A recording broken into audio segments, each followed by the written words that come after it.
Lovely as this little vista is, I'd be really grateful if you could let me into the museum now. Certainly, young man. We are most grateful to you for exposing this scoundrel, Mina, the Lock.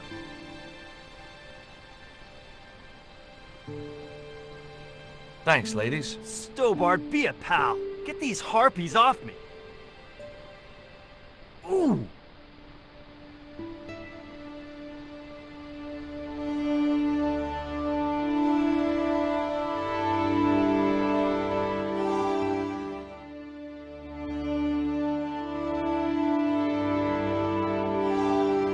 While George was basking in the sun-drenched Caribbean, I went to Turkey. It was a long shot, but I thought I'd start my search for the Jaguar stone at the British Museum.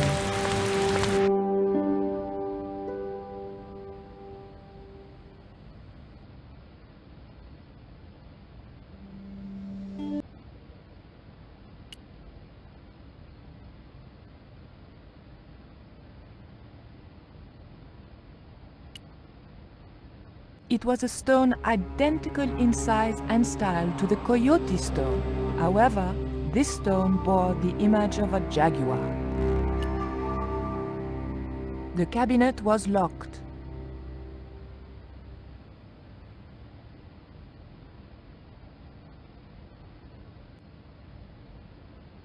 The mask looked more African than American.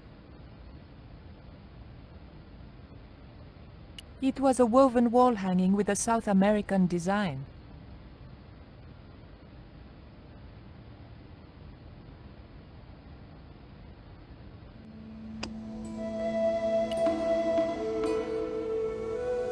There was nothing very useful in my bag, just a single hair clip.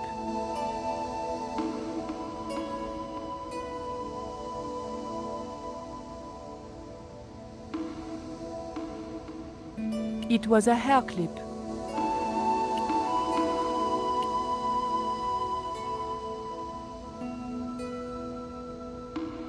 I had and have no interest in old pots.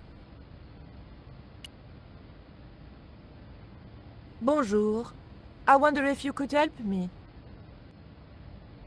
Ohayo gozaimasu. What's so funny? Oh, never mind.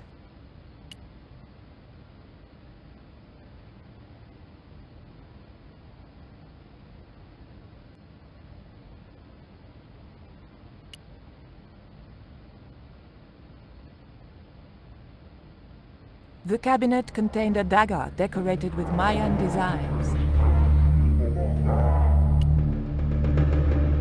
The cabinet was locked.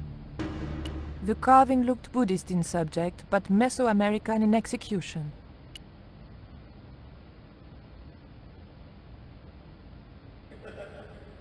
I wanted nothing to do with that statue. It made me nervous somehow. There was a huge carving of somebody who must have been important once. There was nothing I wanted to do with the statue except find out where he bought his hat. Très chic. It was a small, flat square of polished obsidian. Nothing like the one I was looking for. According to the caption, this was the scrying mirror given to Dr. John Dee by Sir Francis Drake. The cabinet was locked.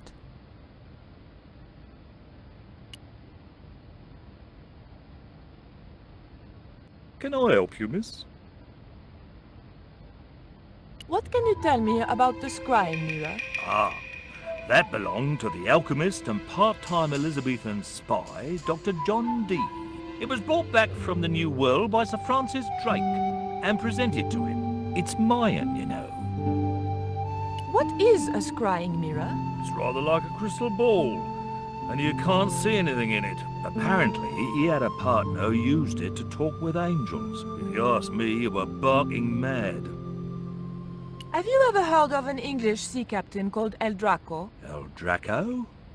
Not a very English name. I think that's what the Spanish would have called him. It was about the time of the conquistadors. 16th century. Oh, I know. That's what the Spanish called Sir Francis Drake. Francis Drake? Have you got anything here that belonged to him? Indeed, miss. We have a couple of artifacts he brought back from one of his journeys.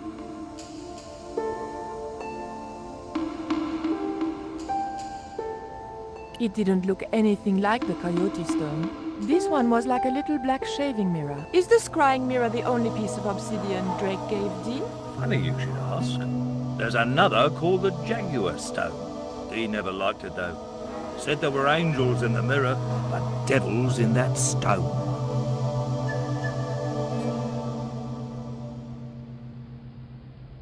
Can I take a closer look at Dee's mirror, please? No, you cannot. That's why the cabinet is locked. They tried some newfangled interactive scheme. And you can guess what happened. Bloody kids ran off with half the exhibits. Hands-on experience, my foot. In my days, it was hands off, I ask you. What do kids know about ancient Mayan civilization? Nothing. I didn't think the museum attendant would be interested in a hair grip. Not even a cute one like this. Can you tell me something about the Jaguar Stone? Certainly, miss. The so-called Jaguar Stone was brought back from the Americas by Sir Francis Drake and presented, with, as you already know, the more famous scrying mirror, to John Dee. The old loony didn't like the stone, though. Reckoned it was tainted by the devil. Come along, miss. I'll show you the mirror. I've already... Oh, never mind. There. John Dee's famous scrying mirror, given to him by Francis Drake. Do you know if this mirror has any relevance to Tezcatlipoca? Who? I can't even say it. Ah, there's someone here who'll be able to help you better than me.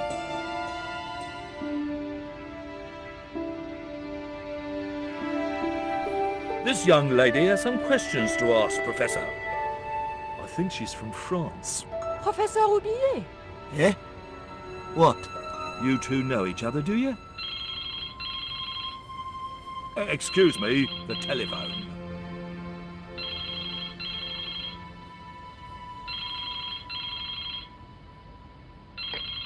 We meet again. Mademoiselle, France, eh? Yes, I believe that's where you live, Professor. I have a house there, on the outskirts of Paris, but I haven't been back for many months. I thought you were going to stay in Quaramonte to witness the eclipse. Alas, business comes first. An important consignment of artifacts on loan to the British Museum. But I intend to return to Quaramonte in plenty of time.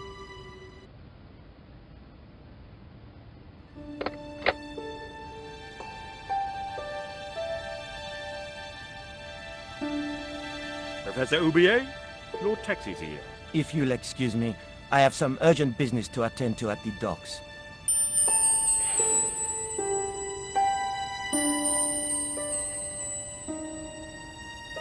Can you answer me some questions about the Jaguar Stone? Certainly, miss. If you just step this way.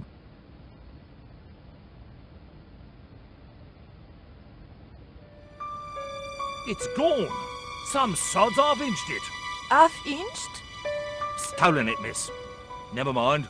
The silent alarm will have been tripped. I'm afraid nobody can leave until our crack security team gets here. How long will that take? Could be a while. I think it's their tea break. The thief could be miles away by then. Don't you worry about that, miss. Just don't try to leave. It was too much of a coincidence that Oubier showed up and the stone promptly disappeared. I didn't have time for their crack security team to finish their tea. I had to get after him.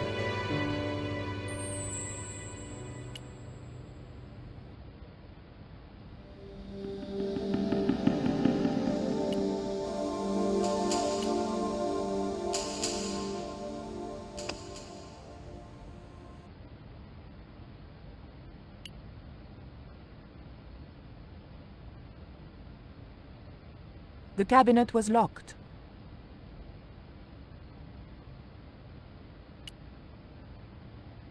The cabinet was locked.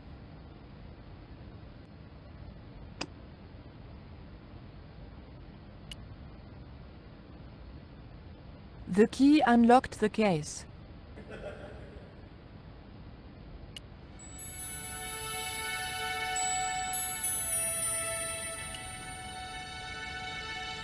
I locked the case again and took the key.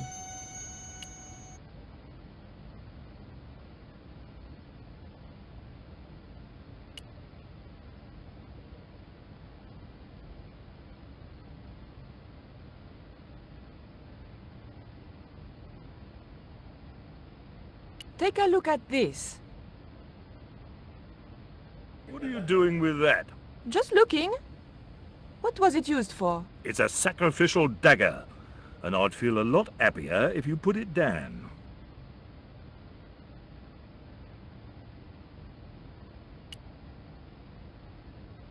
Look at this. The thief left this key in the cabinet. Oh dear. Oh dear, oh dear, oh dear. That makes the theft an inside job, right? Oh dear. In other words, the thief was Professor Oubier. Well, let's leave that for the police to decide, shall we? I better phone them right away.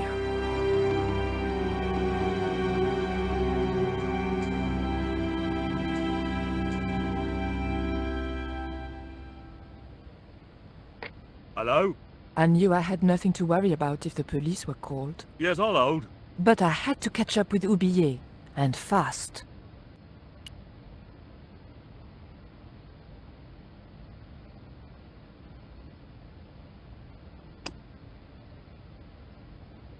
I wasn't going to leave until I knew where Oubier had gone.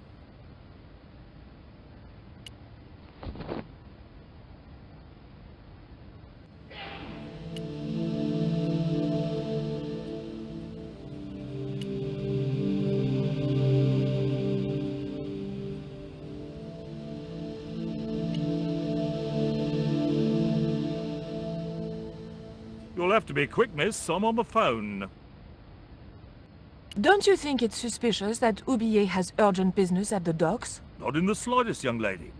He's gone to oversee the unloading of cargo, an exhibition of Mayan sculpture on loan from Mexico City. What's the name of the ship? The Xibalba Princess.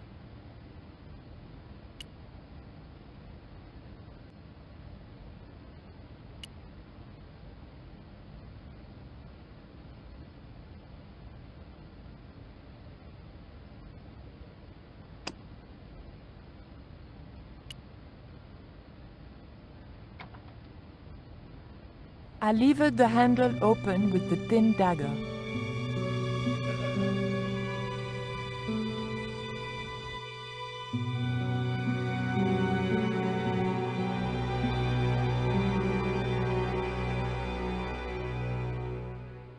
The room had been decorated to resemble the interior of a sailing ship. It was disturbingly effective.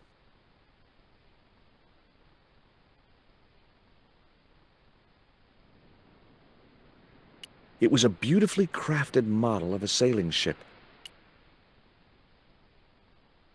The ship looked too fragile to touch. It was an old book with spidery writing covering the open pages. March 20th, 1670 fix.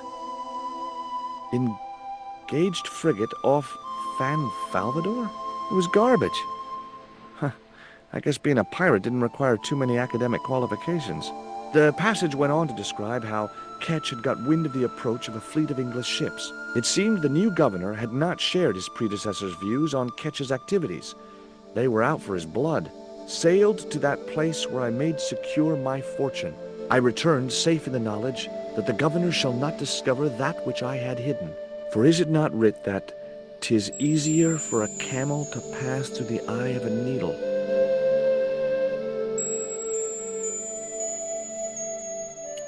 It was an actual pirate ship chart. Okay, I've had my hands on an historical document. Now what?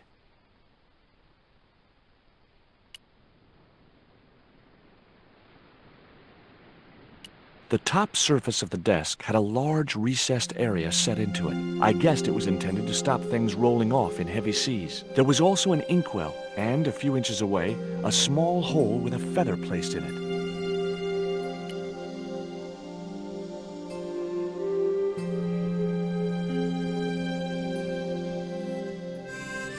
Captain Frederick Ketch, 1570. Around his neck was a cross.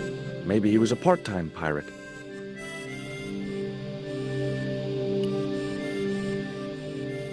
It was the portrait of Captain Ketch. The portrait might have made a nice souvenir, but it was too large to carry.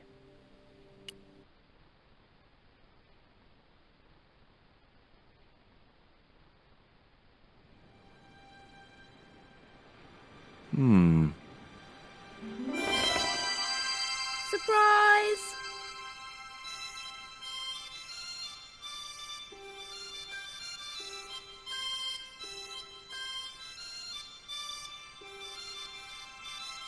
What the? Who are you? I'm Emily. What were you doing in there, Emily? Hiding. What are you doing here? Grown-up stuff. Grown-ups? Pfft. I'm never gonna grow up, I'm not. You shouldn't be here. What's your name? I'm George. Pleased to meet you, Jaws. George. Jaws, Jeez. make your mind up. What can you tell me about Captain Ketch? That's him on the wall, in the picture. Yeah, I know. Scary-looking guy, huh? He was my great-great-great-great-grandfather. Yeah, you have his eyes. Why don't you go play with Rio? I'm not allowed. How come? Because Aunt Frost says I'm not allowed out of the house. That's why, Mr. Nosybeak. Too bad. Why don't you ask your other aunt if you can play with Rio? Aunt Mina's cuckoo. Aunt Frost says so. She says when the Lord handed out common sense, Aunt Mina was off getting double portions of chin. That Rio's a smart kid. He helped me outwit Bronson. Rio is clever. He can spit ever so far. I bet you can't keep this piece of coal in your mouth for the next half hour. Could too. I could keep it in my mouth for hours and hours and hours. Yeah? Go on then. Prove it. Don't want to. And if you try to make me, I'll tell Aunt Mina.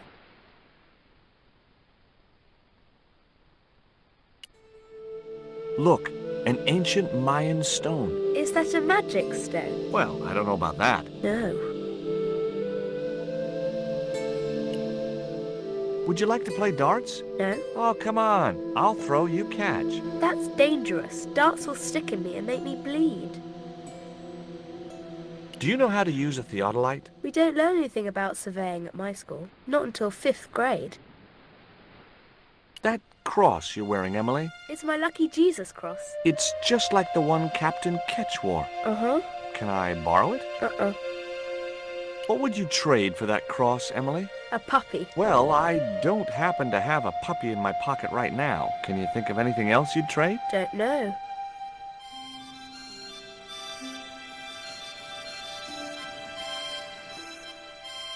It was an indented well in the corner of the desk. I guess it was intended to hold ink, but it seemed unnecessarily wide. Maybe Ketch had used it to hold his rum bottles steady in heavy seas.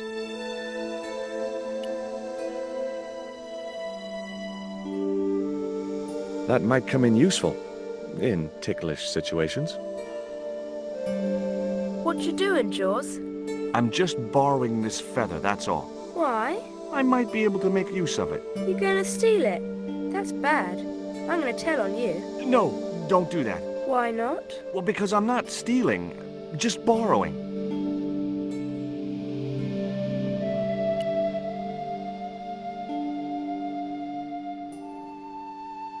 Okay, I've had my hands on an historical document. Now what?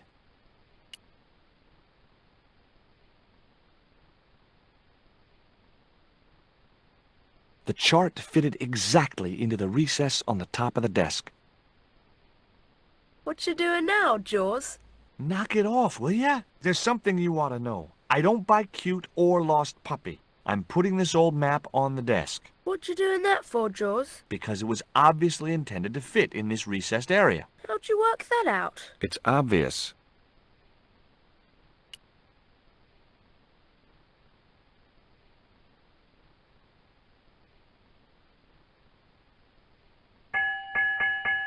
Two bells and all's well. Pirates were cool.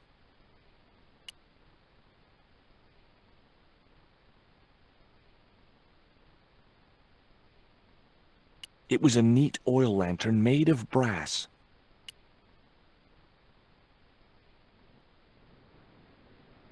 Holding that lantern, I felt kinda biblical. Like Jesus or Florence Nightingale.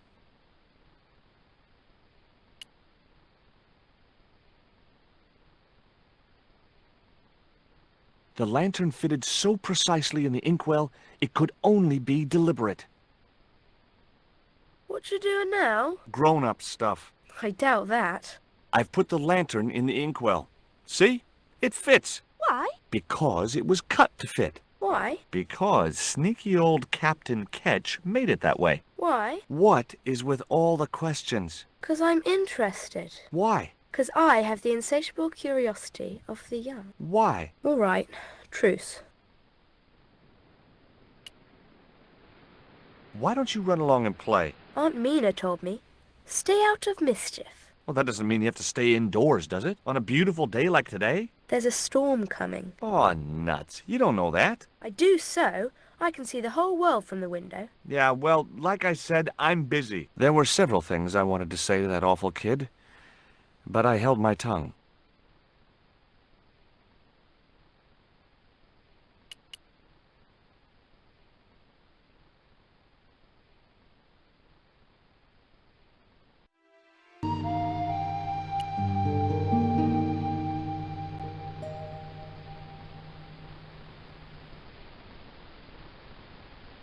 What do you give to a small, irritating girl who asks about everything?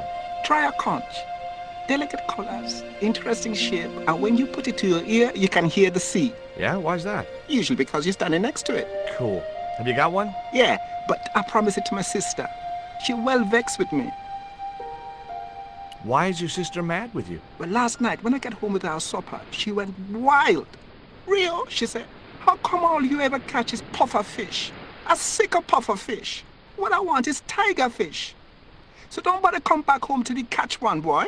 I don't see how I'm gonna catch no tiger fish. All I have is a fishing pole and a worm.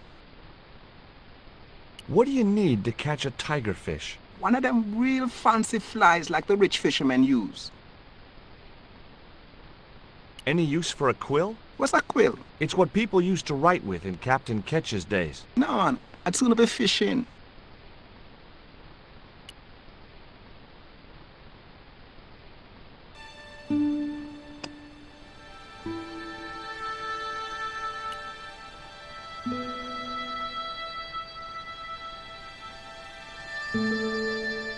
The cat made short work of the feather, tearing it into a blizzard of small pieces.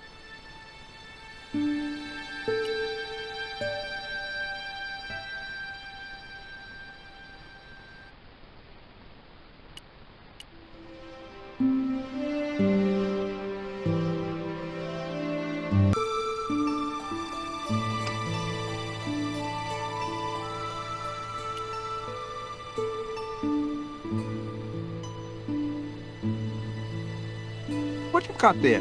Hey, this is just what you need to make a fly. Thanks. Let's hope them tiger fish hungry. A deal's a deal. Here's a conch.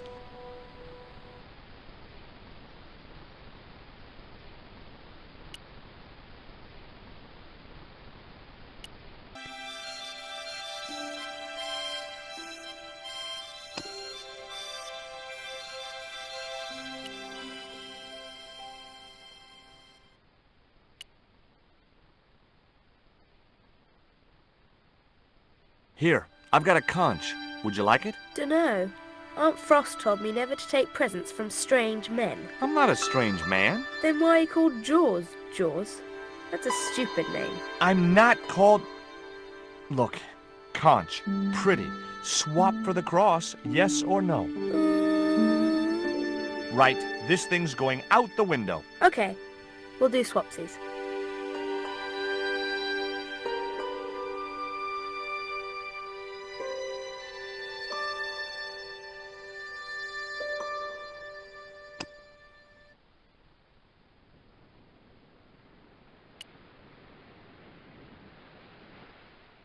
Ketch's cross slipped snugly into the penholder.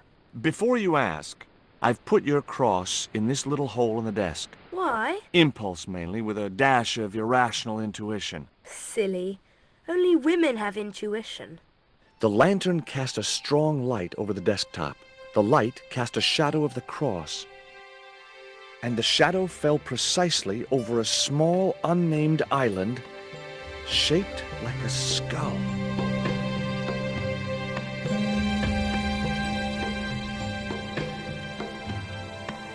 That must be it.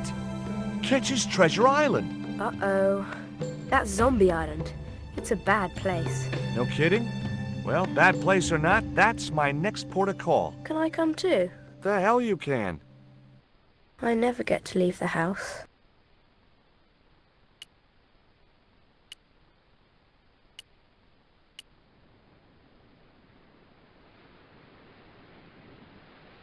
There were several things I wanted to say to that awful kid.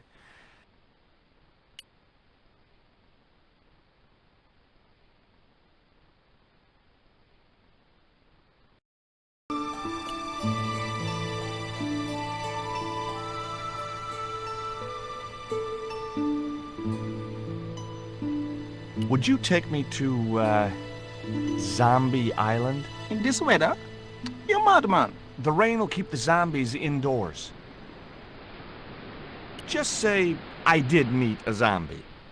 What would you do? There ain't no zombies on Zombie Island. At least, not anymore. It's uninhabited. Good. What do you mean, not anymore? You still want to go? I guess. Well, I ain't had no luck with them tiger fish. And with the mood my sister is in, I'll be safer with the zombies.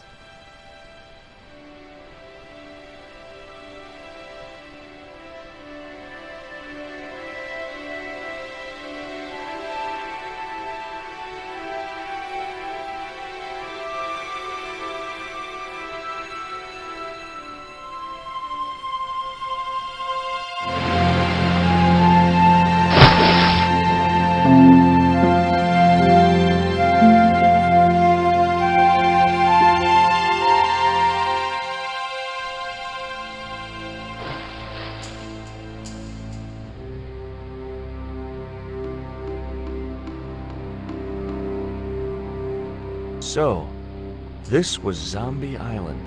Somehow I'd been expecting something more sinister. Come on, Rio. Let's find that treasure. No, thanks.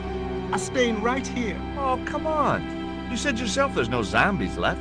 Yeah, but that was while there was a big pile of seawater between me and this place. All me have now is this little bit between the boat and the shore, and I'm hanging on to it.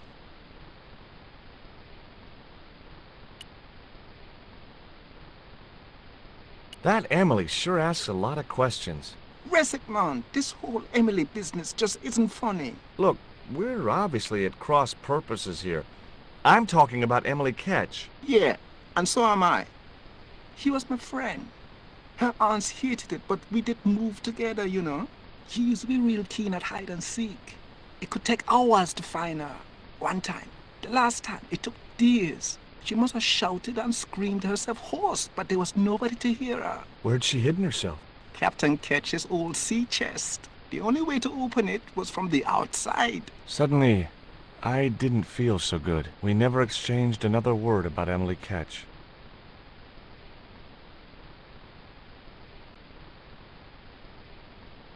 Could I borrow your net? Yeah, man, no problem.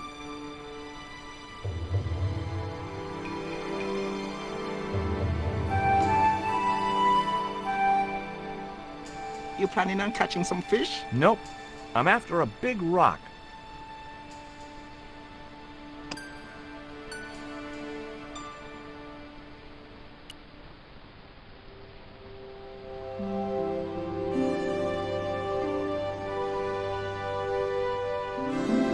Well, here I go. Wish me luck, Rio. Good luck, George. Watch out for the Walking Dead.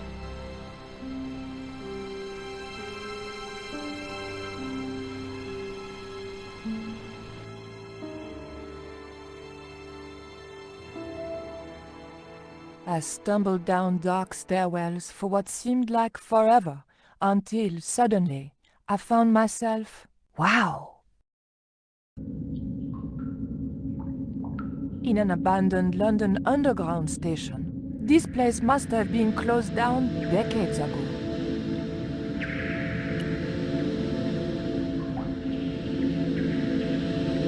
It was an old chocolate vending machine.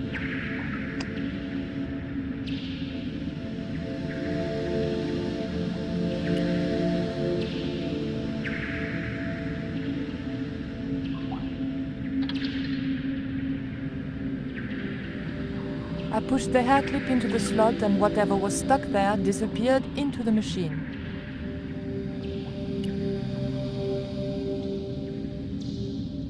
I pulled out an old English penny.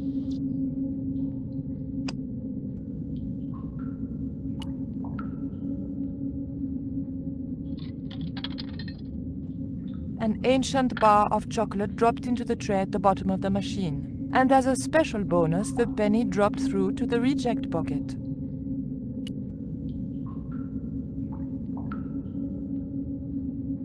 I took the ancient bar of chocolate.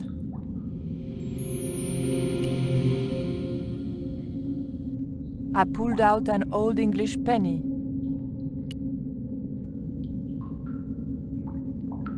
The ghost didn't seem threatening in any way.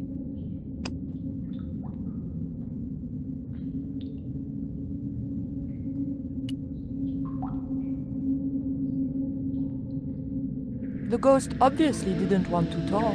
Perhaps it was shy.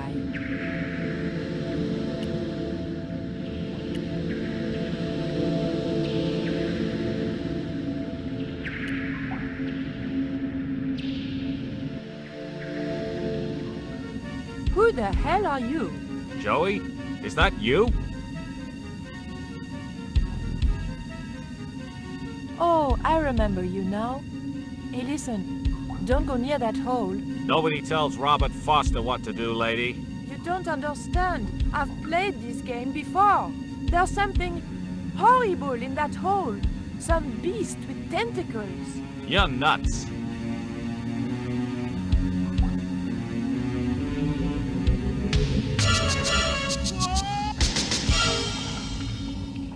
They don't make animations like that anymore.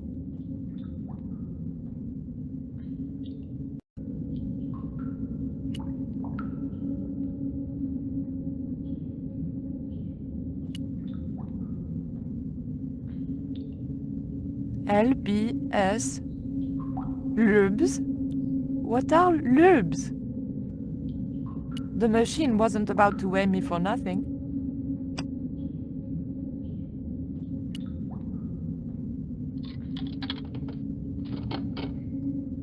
I put the old penny into the slot, the needle twitched rustily and the machine spat out a card. It was a maintenance cupboard. A latch lock stopped me getting into the cupboard.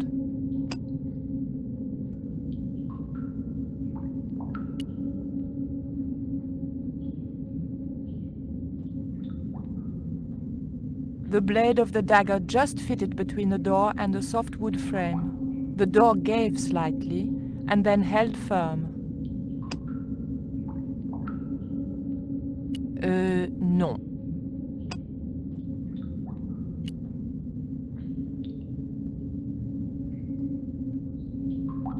I remembered my student days when I regularly forgot my house keys. A wiggle with the thick cord between the frame and the lock, and the latch lifted.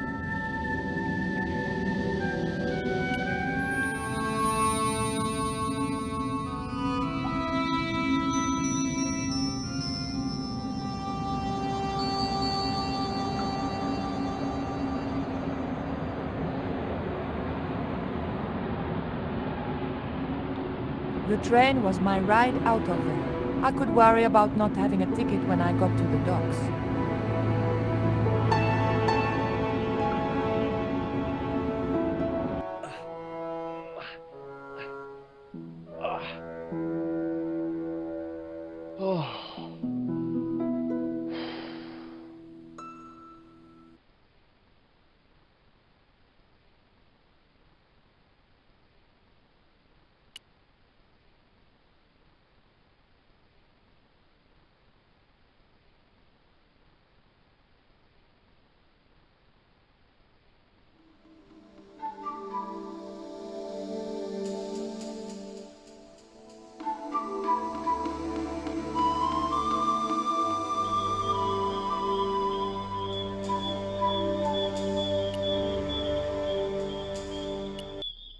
If I jumped, I could just about reach the branch.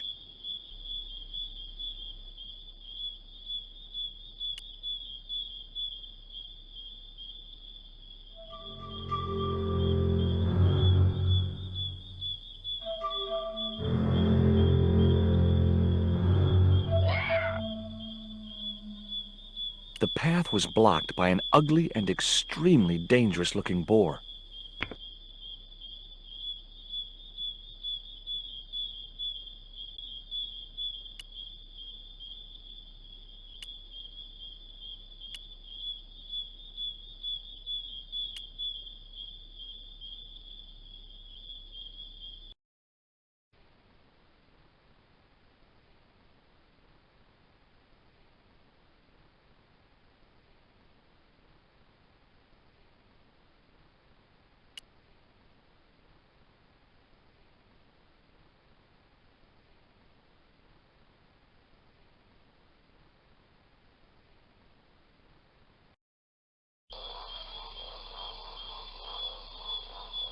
It was a stagnant swamp. Nothing, I mean nothing, would possess me to step into that swamp.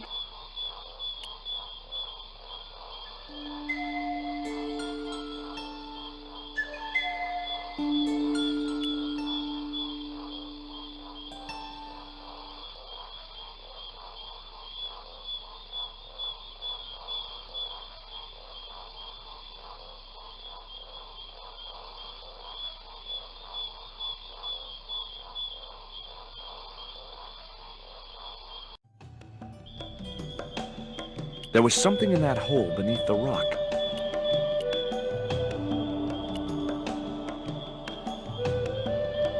As soon as I stooped to investigate the hole, its inhabitant disappeared into the darkness.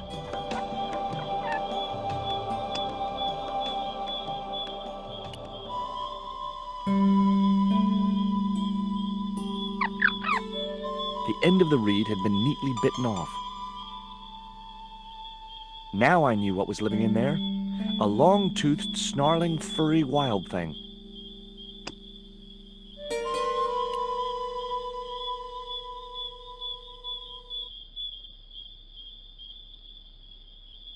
The dart fitted snugly into the reed. Great. I was tooled up and dangerous.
It was a needle of rock in the middle of the clearing.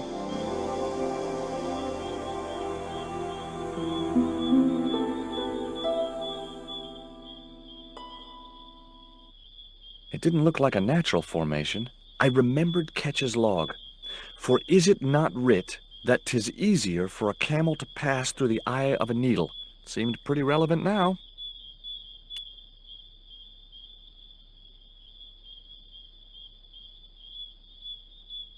No good. I'd have to be bitten by a radioactive spider before I stood any chance of getting up there. The rock was partially overgrown by creepers. The creeper just came away from the rock as I pulled it.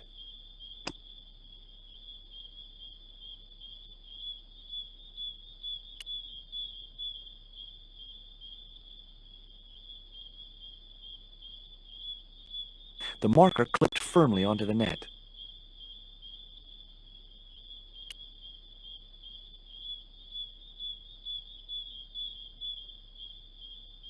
Great. I'd created some sort of creeper marker fishing net assembly. Sometimes I terrify myself with my creative genius.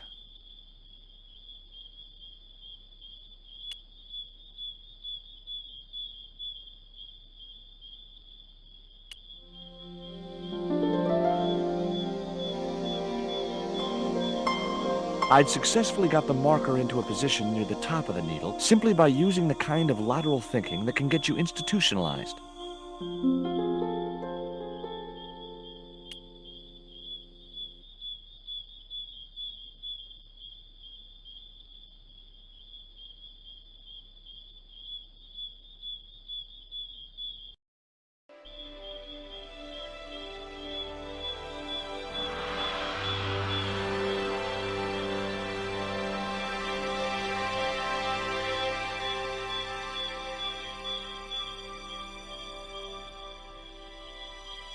Three shallow holes had been made in the rock. Initials had been carved into the rock. Initials carved into the stone read F.K. Frederick Ketch had been here.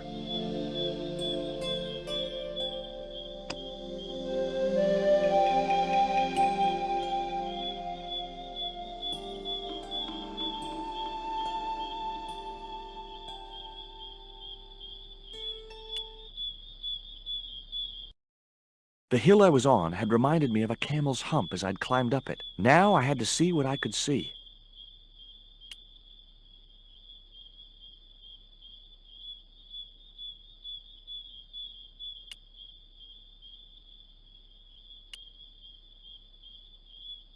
It was a good cave for hiding treasure in. Shame about the flooding problem.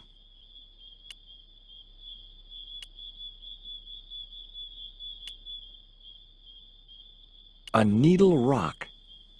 Eye of the needle?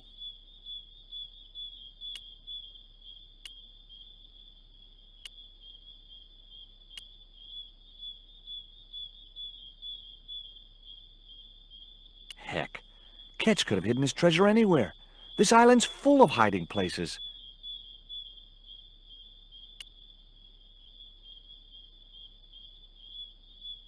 It was the marker which I had raised up the needle of rock. I could see the marker I had fastened on the rock down in the forest, and right in line with it, that had to be where Ketch had hidden his treasure.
Got you.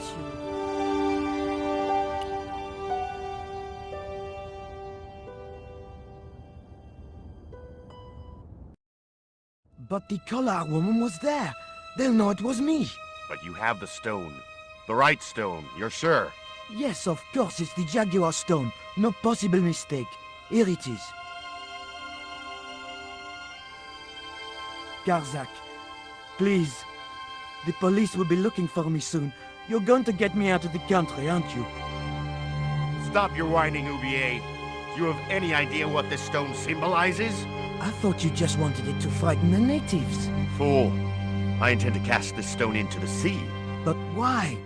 It's unique. Exactly. With it gone, the Mayan priest's plan to destroy Tezcatlipoca cannot succeed. I can assure you that Tezcatlipoca is a mythical figure. Such a small mind you live in. Tezcatlipoca is real. I have seen him in my dreams. We have spoken of his plans for this world. We have spoken of your part in these plans. My part? He told me you would be useful. He told me how to crush your spirit by turning you to drugs. My wife died. You know that full well. She was my world, my everything. And now, you are no longer useful. She called out your name as she died, you know. What? What are you saying? And then they thought you'd done it. It all worked perfectly. You? It was you? You bastard! You monster! For the love of God, Karzak! Which one?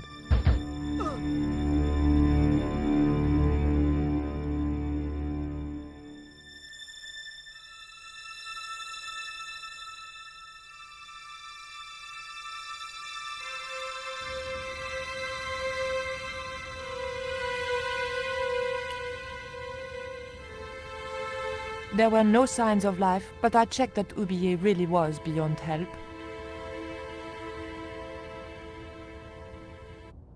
We were going to need the stone to thwart Karzak. I knew Oubier would have approved. It was the Jaguar stone, all right.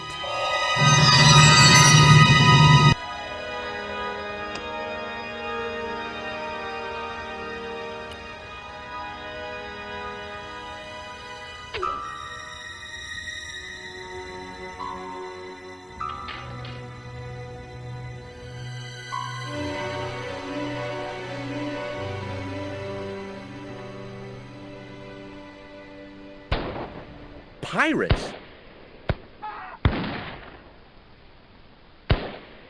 I was about to make good my escape when... Cut! Who the hell are you? I can explain everything. Don't bother.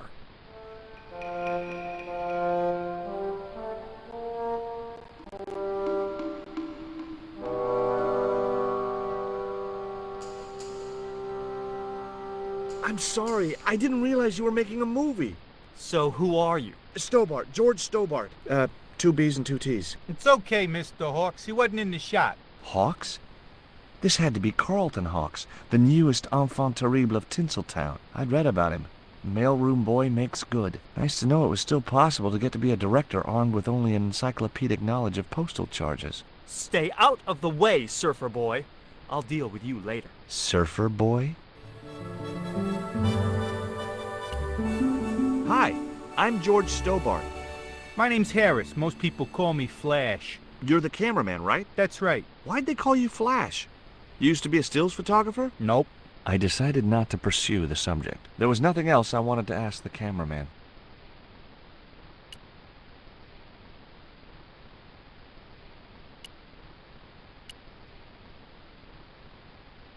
What's the name of the movie? Are you trying to be funny? No. It's Treasure Island, the only book I ever read twice. I don't recall any girls in Treasure Island. Gotta think box office. People like that kind of thing. What other changes have you made to the story? Just a few minor details. You haven't written out Long John Silver. Are you questioning my integrity as an artist? Of course Silver's still in it.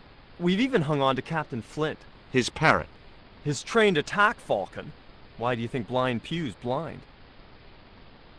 Did you say you've changed the ending of the story? That's right. Do they find the treasure? Yeah, but that comes later, after they've escaped the volcanic eruption. A volcano? Sure. Krakatoa. All the millions spent on a movie, and nobody thinks to buy an atlas. Who's playing Jim Hawkins? Haiku McEwen. Oh, don't tell me you've never heard of him. I don't go to the movies too often. Jeez. Haiku is only the hottest teen star in Hollywood. That's why we're on such a tight schedule. Gotta film the close-ups before he hits puberty. Who's the leading lady? Don't you recognize her? That's Sharon Kowalski. Oh, right. I'd never heard of her. You know what the locals call this place, don't you? No, but I guess you're gonna tell me. Zombie Island. Zombies? A crazed gleam came into his eye. Get me the writers. Get me makeup. I want zombie pirates in this movie by the end of today.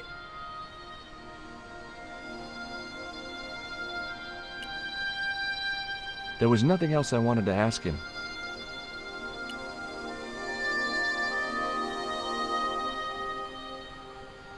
Hi, George Stobbart. Hello, mate. You're English, right? Blimey, you don't miss much, do you? Bert Savage. Have you seen what the caterers laid on today? Buns and pancakes. That's awful. It's an improvement on yesterday. The buns are stale, but the pancakes are bloody lovely. How long have you been in the movie business? Flipping years, mate. Absolutely flipping years. I was in the army before that. Thought to myself, you've been risking your bleeding neck every day, why not cash in on it like? So you became a stuntman, just like that? Nah, of course not. I had to do the training first. What training does a stuntman do? First, they told me to stand in the road. Then, they run me down. Straight up. Drove at me with a car. I couldn't believe it. I was up on the bonnet and over the other side before I realised he wasn't stopping. Then they threw me downstairs a bit and gives me a certificate. Did you ever work with Carol Climax? The Dirty Dachshund? I'll say. Flipping princess, mate. I heard she was very beautiful. Mind you, she acted like one too. Ordering this, demanding that. Did you ever meet Bertrand Oubier? Meet him? No. I saw him a few times, though. He didn't like his wife being in films. Do you think Oubier murdered his wife? I wouldn't be surprised if he did. Mind you, there were plenty of people who could have done her in. I thought the public loved her. Yeah, but people who knew her saw the other side. Have you ever seen anything like this before? What's that, mate?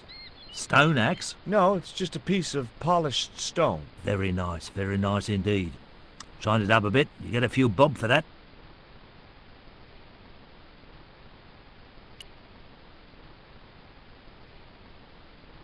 The bun was so stale it felt like a small rock.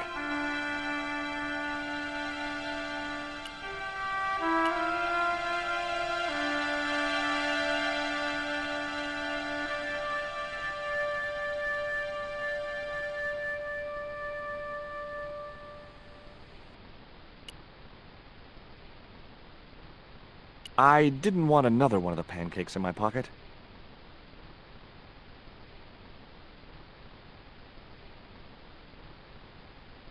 You wouldn't get me up there.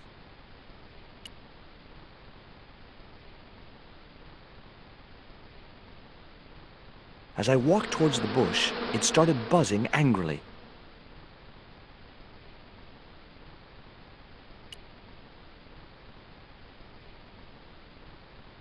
Now I knew why that bush was buzzing.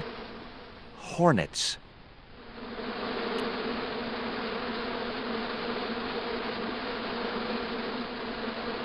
Hey there, I'm George Stobbart. Well, hi, handsome. You're cute. I wish it was you playing the lead male instead of that kid. I can't act, ma'am. So what? I bet you can kiss. I couldn't believe I was having this conversation with a real movie star. What's it like sharing the spotlight with an actor who's young enough to be your son? What do you mean? What part are you playing? Pirate Babs, the ruthless and passionate lady buccaneer. It's a great part. I get to kiss a lot, and I kick ass. Like the boots? What do you think of Hawke's treatment of Treasure Island? It's okay, I guess. I never saw the original. It's a book. One of my favorites. Really? The novelization's out already? Would you like this bun? All right. Oh, wait a minute. Hawks is watching me. Don't let him see it. Oh, he's looking right at me. What's the matter? Never mind. Just put that cake away and pretend you weren't talking to me. Take a look at this ancient Mayan artifact. That's just a hunk of stone with a picture scratched on it. In a way, I guess. You don't happen to have seen anything similar, have you? No. I found this reed in the swamp on the other side of the island. Oh, yeah? Yeah, and I used it to shoot a poisoned dart at a wild boar. It was a real-life drama, not just a scene from a movie. Right. She was having trouble with the whole real life is not a movie concept.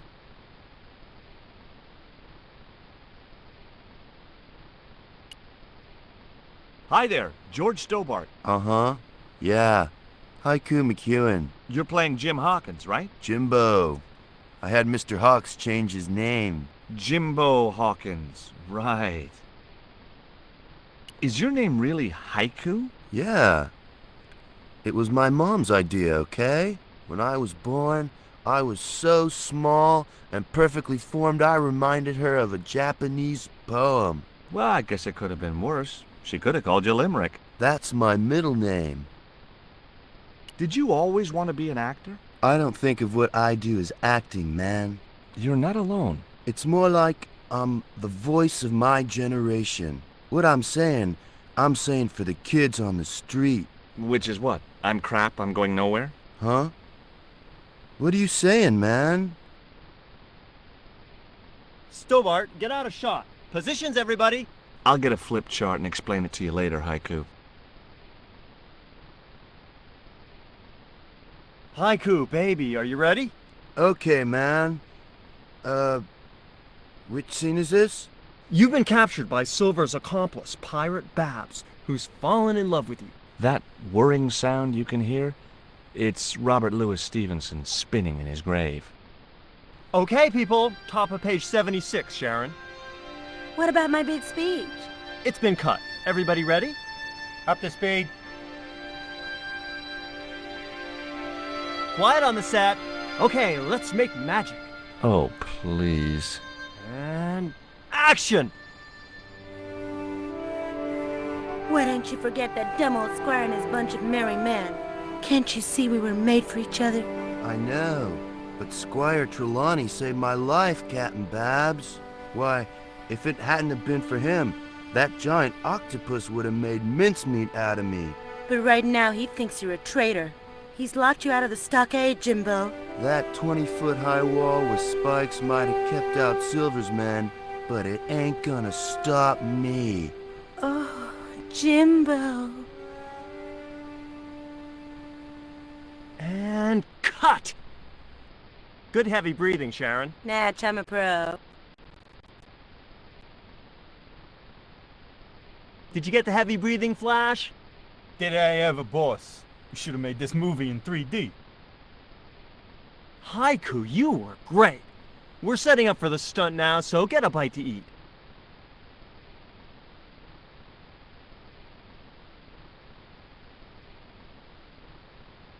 Savage, on set, damn it!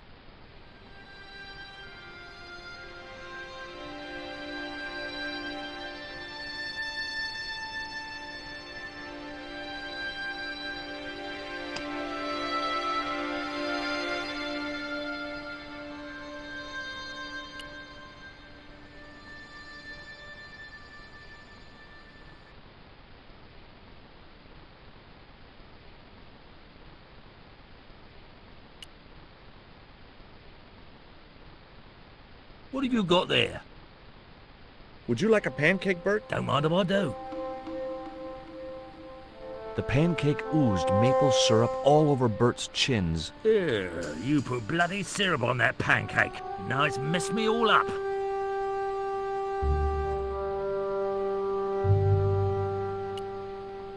Would you like this pot of syrup? No way, I'm messed up enough already. Would you like a bun? No way. The last one I tried cracked my dentures. I don't want to worry you, but there's a hornet's nest over in that bush. Hornets. That reminds me of a film I was in. The Black Hornet. The Black Hornet? I don't remember seeing that one. Before your time, most likely. What happens in it? Lummy, what don't happen in it? I was shot, stabbed, fed to piranhas, dangled from an airship, and trampled by a zebra. No, I mean, what was the plot? Plot?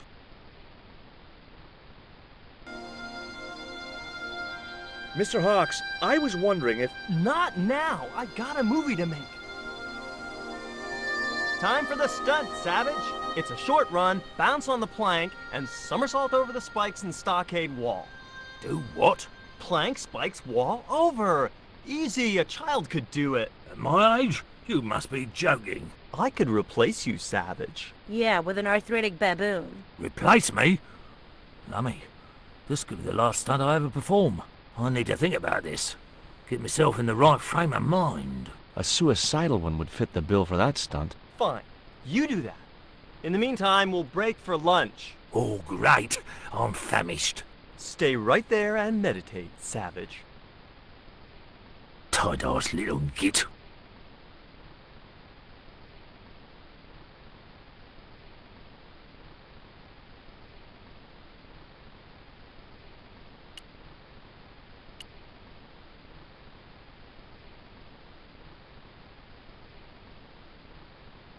I was talking to Mr. Savage, the stuntman. Is he all right? What makes you say that? He's not making any sense. The guy's English. There was nothing else. Get that camera rolling. This could be good.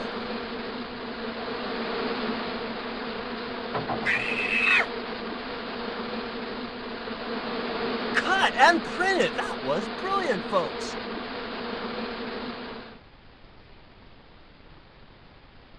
Okay, the next scene is down on the beach. This is where Hawkins finds the treasure in the Cave of the Crabs. Would those be giant killer crabs by any chance? Giant mutant killer crabs with attitude. There it was, the rock I'd seen from the camel's hump. Now that I was close up, I could make out a small cave near the top of the pillar.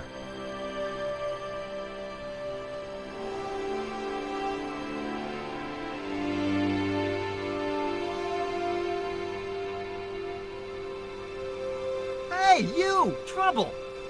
Who, me?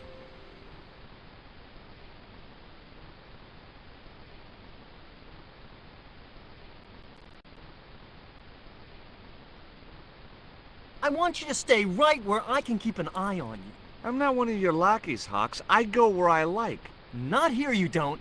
The movie company has rented this island for the duration. You're trespassing. Do as you're told or you're gone.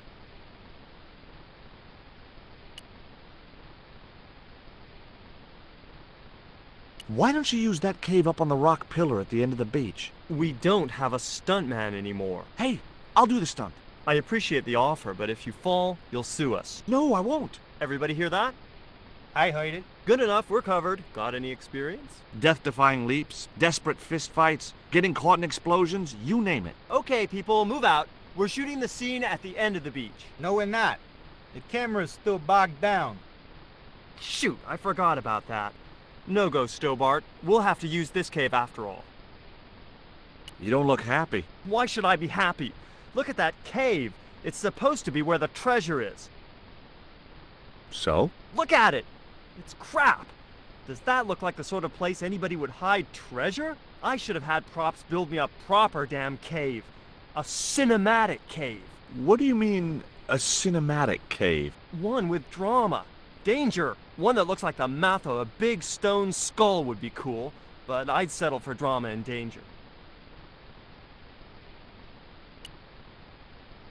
Mr. Hawks doesn't like that cave. He says it isn't cinematic enough. Well, that's just too tough. The camera's bogged down in the sand. If he wants the shot done today, it'll have to be that cave. There's a pretty good cave over on the other side of the bay. The one up in that finger of rock?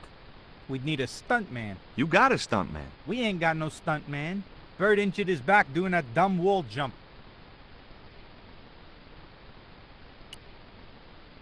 Flash? Yep. We can't film at the Needle Rock because the camera's bogged down, right? You got it, champ. So why can't we use the portable camera instead? You know, that's a pretty smart idea.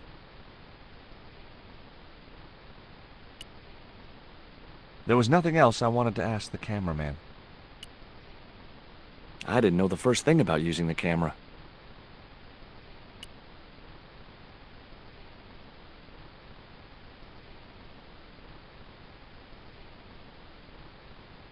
I've been talking to the cameraman. He's got a portable camera. So? So you can use the cave in that rock pillar at the end of the beach. That's a dramatic cave if ever I saw one. We ain't got a stabilized harness for it. The camera'll wobble. Did D.W. Griffiths have a stabilized harness when he made Birth of a Nation? You're right, damn it. Hitchcock, Wells, none of them needed one. For crying out loud, Sam Raimi stabilized his camera on a plank. Props, get me a plank. We're gonna wing it. Hot dog. We're gonna do a cinema verite pirate movie. George, get to wardrobe. We're gonna make you a star. On my way.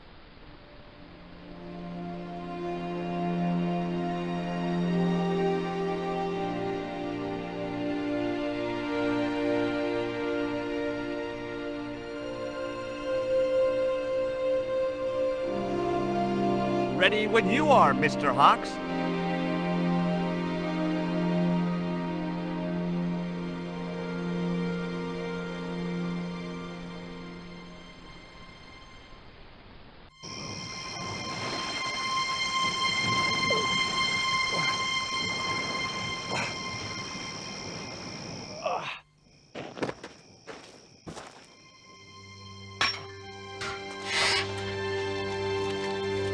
It was the stone which Ketch had captured from the Spanish. The Eagle Stone.